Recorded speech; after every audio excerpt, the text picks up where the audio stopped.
semuanya, perkenalkan nama saya Cici Liada Lope dari kelas C2 jurusan akuntansi dengan NIM 210611040096. Di sini saya akan mempresentasikan materi modul 8 tentang artikel ilmiah dengan dosen pengampu Dr. Randa Jenny Imbang M. Hum. Nah teman-teman, sebelum kita masuk dalam materi, kita mesti mengetahui apa itu artikel ilmiah. Artikel ilmiah merupakan satu jenis teks akademik. Artikel ilmiah biasanya diterbitkan pada jurnal ilmiah, yaitu terbitan berkala yang berisi kajian-kajian ilmiah di bidang tertentu. Artikel ilmiah dapat digolongkan menjadi artikel penelitian dan artikel non-penelitian. Pada dasarnya, artikel penelitian merupakan laporan penelitian yang disajikan dalam bentuk artikel. Artikel non-penelitian tidak didasarkan pada penelitian dan biasanya merupakan ulasan konsep. Karena itu, artikel non-penelitian juga disebut artikel konseptual. Struktur teks pada penelitian dan artikel konseptual berbeda dengan artikel penelitian karena artikel konseptual tidak ditulis berdasarkan penelitian. Tentu saja artikel tersebut tidak mengandung metodologi penelitian dan presentasi data atau presentasi hasil. Untuk itu, tahap metodologi dan hasil tidak diperlukan. Struktur teks konseptual lebih fleksibel daripada struktur teks artikel penelitian. Kefleksibelan itu bahkan sering berdampak pada pemberian judul pada tahapan-tahapan yang tidak sama dengan nama-nama pada struktur teks. Hal ini masih dapat diterima, asalkan esensi isi masing-masing tahapan tersebut tidak hilang. Genre mikro yang terkandung di dalamnya juga tidak diabaikan. Artikel ilmiah populer. Seperti struktur teks pada artikel konseptual, struktur teks pada artikel ilmiah populer tidak kaku, bahkan sering disusun menurut kehendak penulisnya. Hal ini tidak berarti bahwa artikel ilmiah populer tidak mempunyai struktur teks. Pada umumnya, artikel ilmiah populer dipublikasikan di koran atau majalah sebagai tulisan opini. Pada konteks ini, artikel ilmiah populer dapat disebut artikel opini. Untuk menghemat ruang, artikel tersebut di atas dengan judul dan subjudul yang hanya memanfaatkan sedikit kata. Selain judulnya singkat, bagian yang diberi subjudul biasanya hanyalah bagian isi yang dianggap sangat penting, dan bagian pendahuluan atau penutup tidak pernah diberi subjudul.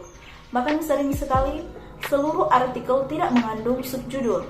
Secara keseluruhan, artikel dengan karakteristik struktur teks seperti itu berbentuk esai. Hubungan genre pada teks artikel ilmiah. Setiap tahapan mengandung genre mikro yang berbeda-beda. Masalah timbul apabila penulis artikel ilmiah tidak menempatkan genre mikro sesuai dengan tempatnya. Alasannya adalah bahwa nama-nama genre mikro pada setiap tahapan itu mengemban fungsi retoris tertentu. Apabila di bawah tahapan-tahapan pada struktur teks artikel ilmiah tidak diisi dengan genre mikro yang tepat, padahal genre mikro itu mengemban fungsi retoris pada tahapan-tahapan tersebut. Hal ini berarti bahwa tujuan sosial akademik teks ilmiah itu tidak tercapai. 1. Teks artikel penelitian dan teks artikel konseptual. Struktur teks artikel penelitian adalah abstrak, pendahuluan, tinjauan pustaka, metodologi penelitian, hasil, pembahasan, simpulan. Genre mikro yang terdapat di masing-masing tahapan pada struktur teks artikel penelitian berfungsi retoris yang diemban. Di pihak lain, struktur teks artikel konseptual adalah abstrak, pendahuluan, tinjauan pustaka, pembahasan, dan simpulan. Abstrak. Abstrak merupakan ringkasan dari artikel ilmiah seluruhnya, baik yang berupa artikel penelitian maupun yang konseptual. Pada artikel penelitian, unsur-unsur yang disajikan meliputi 1. Pokok persoalan yang dibahas dengan latar belakang seperlunya. 2. Teori atau pendekatan yang digunakan untuk membahas pokok persoalan tersebut. 3. Metodologi penelitian yang diterapkan. 4. Hasil atau temuan yang diperoleh. 5. Pembahasan. Dan 6. simpulan dan saran yang apabila memungkinkan disertai implikasi. Pada artikel konseptual, tidak terkandung metodologi penelitian yang diterapkan dan hasil atau temuan yang diperoleh, sehingga pada artikel konseptual, poin 3 dan poin 4 tidak ada. Semua unsur di atas dimasukkan ke dalam abstrak. Namun demikian, karena abstrak itu sangat ringkas, agar semua unsur dapat dimasukkan ke dalam abstrak, unsur-unsur itu perlu dimaparkan terlebih dahulu. Bab pendahuluan berfungsi sebagai pembuka artikel ilmiah. Dari bab ini, pembaca mengetahui arah pembicaraan pada artikel tersebut. Kandungan yang terdapat pada bab pendahuluan adalah 1. Pokok persoalan yang dieksplorasi pada artikel. 2. Alasan tentang pentingnya pokok persoalan itu dieksplorasi. Dan 3. Cara dalam hal pendekatan metode dan teknik yang digunakan untuk mengeksplorasi pokok persoalan. Selain itu, pada bab pendahuluan sudah disinggung teori yang digunakan untuk membahas pokok persoalan yang diajukan. Dan khusus untuk artikel penelitian, sudah disinggung pula keterkaitan antara penelitian yang dilaporkan pada artikel tersebut dan penelitian-penelitian sejenis yang telah dilakukan sebelumnya. Bab tinjauan pustaka pada artikel penelitian berisi 2 hal. Pertama, alasan tentang teori yang digunakan untuk memecahkan pokok persoalan yang dibahas. Dan kedua, ulasan terhadap penelitian-penelitian sejenis yang telah dilakukan oleh orang lain atau penulis artikel itu sendiri. Kadang-kadang, bab tinjauan pustaka juga dilengkapi dengan kerangka pikir. Pada artikel konseptual, bab tinjauan pustaka lebih diarahkan kepada landasan teori yang digunakan untuk memecahkan masalah yang diajukan. Karena artikel konseptual didasarkan pada pemikiran mengenai sesuatu yang dilihat dari sudut pandang teori tertentu.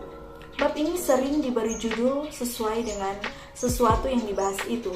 Judul tersebut sekaligus digunakan untuk menamai bab. Metodologi penelitian.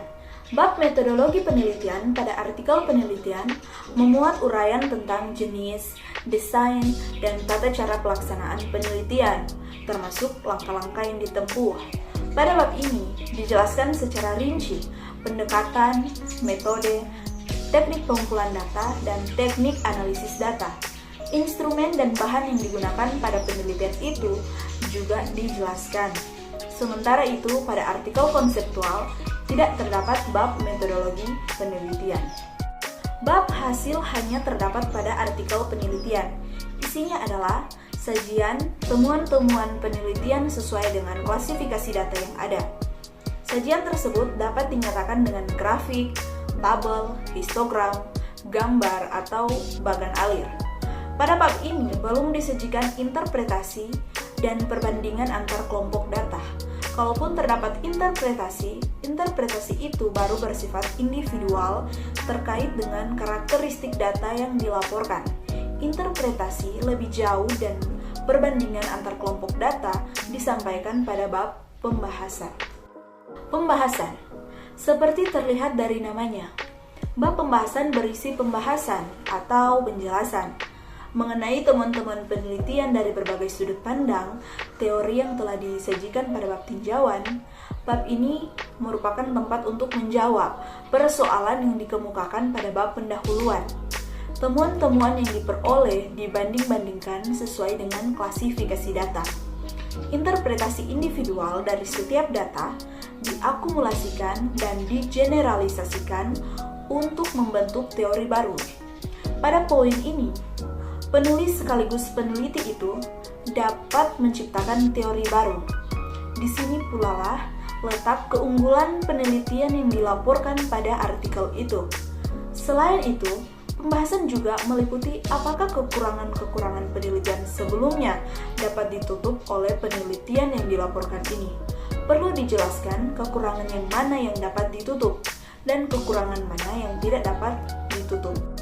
Bab simpulan, baik pada artikel penelitian maupun pada artikel konseptual, berisi uraian yang menunjukkan pokok persoalan yang disajikan pada bab pendahuluan.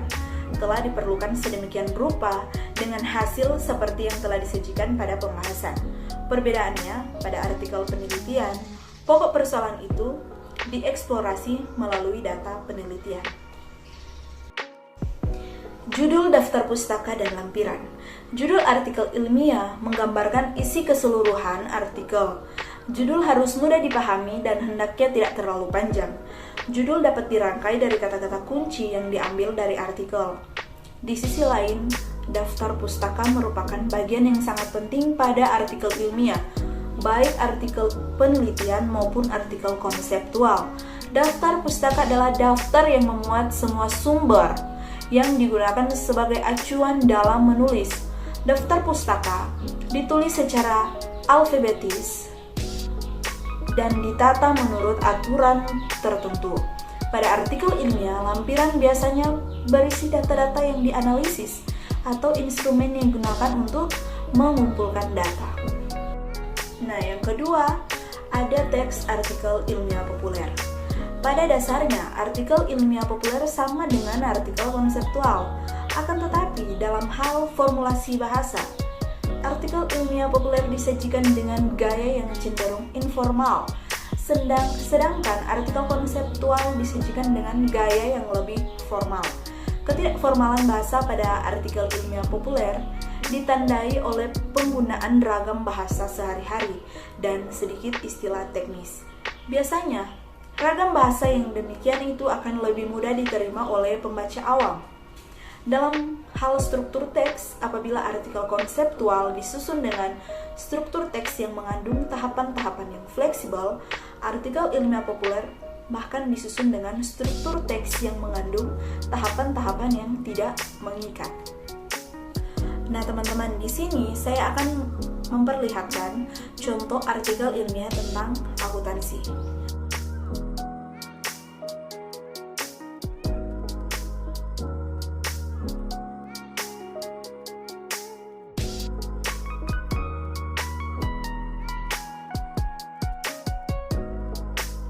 Sekian dari video presentasi saya. Saya mengucapkan banyak-banyak terima kasih kepada dosen pengampu saya, Dr. Anda Jenny Imbang M. Hum, yang telah memberikan tugas ini kepada saya.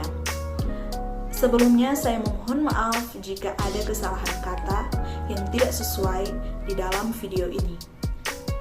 Sekian dan terima kasih.